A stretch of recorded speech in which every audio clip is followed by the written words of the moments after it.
It's SuperStarcraftBros. Platinum Thursday. I'm Jay. I'm Iron Sparks. And there goes that Zergling movement. So another game where we're starting on a Zerg player as the red player. Drones efficiently and effectively get to their mineral crystals and start mining. You know what's kind of weird? Zerg doesn't want Shale to have fun. I guess so. When you mine a mineral crystal field, it glows, kind of like when you mine redstone in Minecraft. That is interesting. I wonder if the minerals have any relationship. Oh, he's from Chile. Oh, Chile. Nice. Very nice. You know, it's summertime there. No, I think he's from Chile. What? Chile. How American are you? Well, it doesn't have an accent on it. He's from Chile. Have you been to Chili's recently? Yeah. Oh yeah, didn't you tell me they had like a good lunch special? Yeah, they have a pretty good lunch, but you I kind of want to try that steak that they advertise. I'm not into steak. But, they have a pretty good soup and something combo thing. Do they? Yeah. Lunch combo? Yeah. I'm never off work to go eat lunch somewhere. Go on a weekend. Alright, so Iron Sparks, why don't you introduce us to our players and we'll get into it. So we have someone from Chile. We have someone whose cousin married someone from Chile, and they're from Brazil. Yeah, so we're all around the globe today. We are all over the Americas today. Yeah, so we're in Chile and Brazil. Oh dear God. Iron Sparks is playing. Stop butchering country names. Alright, in the bottom left corner of Entombed Valley we have our red Zerg Serke. Is it Serke or Serke? I think it's Serke? Serke. We'll go Serke. Serke, alright, Serke. And in our top left corner we have our blue Protoss Shale. Shally. We're calling him Serke, it's Shally. No, it's Shale. It's the battle of the intrusive schwas.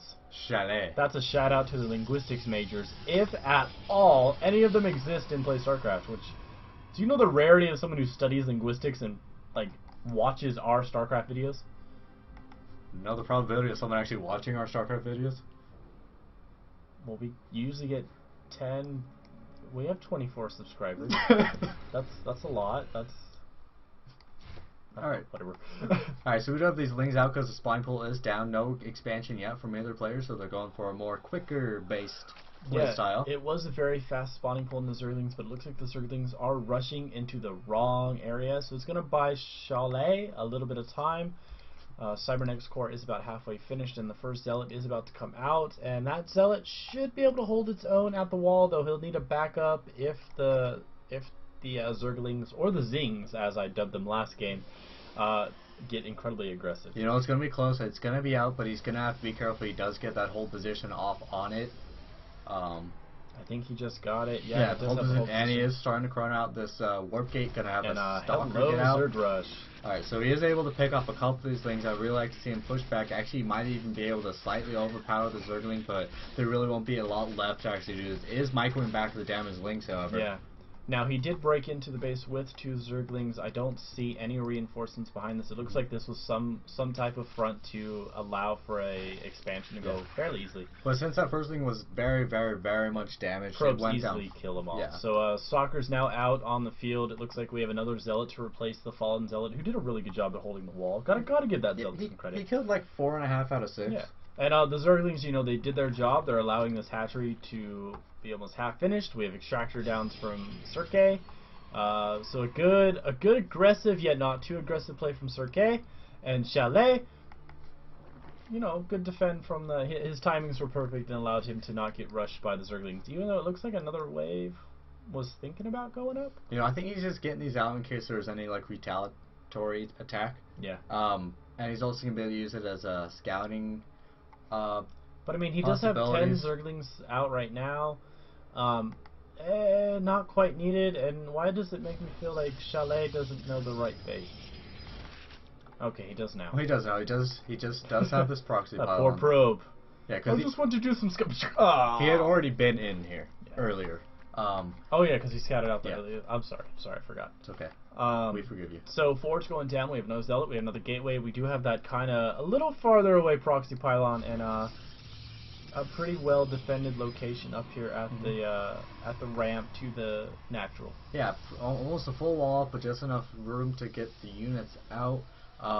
Zealot holding that little space. And you know what I'd like to see from either of these players is take this watchtower. Yeah, on Entombed Valley, that watchtower is in an excellent position, and it really does cover the major corridors of engagement on this map if you have a land-based army. Yeah, because a lot of times the units won't go around this long back way. Unless you tell them, that's, yeah. I mean, it would be beneficial, but a lot of times this watchtower might give you at least a glimpse of what's coming. So Roach Warren going down, and a lair is being constructed. You know, I was just thinking that the macro game for Serke kind of slowed down a bit, but he is working more on tech. He's going to have that Roach Warren out, which I think is a good call at this point in the game. It's good for any point in the game against Protoss. But we got attack upgrade 1 coming from Shale. And I'm really interested when he's going to make use of this pylon. He is going ahead getting Blink, so that means he does have a Twilight Council. And he's probably going to be throwing down some additional gateways. Alright, good call. So it looks like he might go just gateway units, probably Blink Stalkers. You know, I wouldn't be surprised to see him dabble into the Templar. Not a bad call. Either get Storm or maybe we'll see some DTs. I always love when we see DTs in games. We actually had a pretty decent... We had DTs in the game on Monday. Yeah. But that was two Grandmaster level players. If you guys did not check out Grandmaster Monday this week, and they pretty much used every single unit for each race, and it was Zerg versus Protoss. So I mean, we saw DTs, we saw High Temp, we saw the Mothership. Actually, we didn't see Void Rays or Carriers in that game. Yeah, the only or real Phoenix. In addition, we also didn't see Ultras. Yeah, no Ultras. But we saw most of the tech trees for the Zerg and Protoss player. Alright, so Infestation Pit going down for Serke. Do you think he's going to use it for infestors, or do you think he's going to use it to get a hive? You know, I think he's... You don't know, do you? Well, it can go... Either way can be a very beneficial aspect in any type of matchup when you're Zerg. Because you know, infestors own... Yeah, they're amazing spellcaster units for the Zerg race, and I mean, if you have full energy and you got a lot of them, ouch. But they can also lead to other units that own, such as the GG Lords. Yeah, you got the GG Lords, you got the giant Ultras with their tiny little brains. Those poor tiny little brains. I think it's the tiny brains that prevent them from walking normally. Walking normally, swinging their giant cleavers upwards, you name it. You know, if they could act like they did in that opening cinematic for Heart of the Swarm. If you guys have not seen the opening scene for Heart of the Swarm, you need to check that out. It's all over YouTube. It's amazing. If you have the new desktop image that Blizzard came out with, or the fancy IPL poster that you get at the IPLs, it's an awesome cinematic. It makes you wish that units actually did that stuff. Yeah. If like Ultras were that big and they could like walk on Marines. If Vikings could transform while moving. Which always remind me, and I was actually talking to the Iron Sparks about this the other day. If any of you guys watched maybe old Toonami on Cartoon Network, you might remember a show called Robotech. They're actually seriously thinking of making that into a movie, but less movie talk, more Stalkers in the Zerg base. What do you got, Iron Sparks? Well, he does get that very key force field to prevent any units from coming down to help defend. He should be able to pick off this hatchery with no problem, and maybe able to get a lot of big drone kills. Good force field. Yeah, he does get that secondary force field down to massacre all these drones, even as that one went into the ground as it was leaving. Kills a lot of drones and gets another Overlord kill, essentially supply blocking him for a while. Yeah. Now, there are 7 roaches on the way for Serke to mount some type of counterattack. But, you know, I just don't think it'll be enough. I mean, this hatchery does go down, and he has a lot of stalkers back here, and even if there are about 15 roaches out on the field, it's just not enough, especially now that we have this blink micro pull back, the force field stopping the roaches from pulling back to themselves. It's just, I don't see Serke coming back from this, and he doesn't either. Yeah, and Serke decides that he's lost almost all his roaches, he lost a ton of drones, and he GG's out of the game. Yes, yeah, he does. Good game. I like it. Guys, leave a comment down below on how you liked the game, or didn't. I mean, it's fine if you didn't like it. It's okay. Leave a comment. You know, that does not look like it came from a roach. It's from inside. That's the liver. It's definitely the liver. Their livers look like springs? Yeah. Okay. They're livers. So yeah, leave a comment down below. Hit that share button. Hit the like button. Subscribe, please. We'd really appreciate it.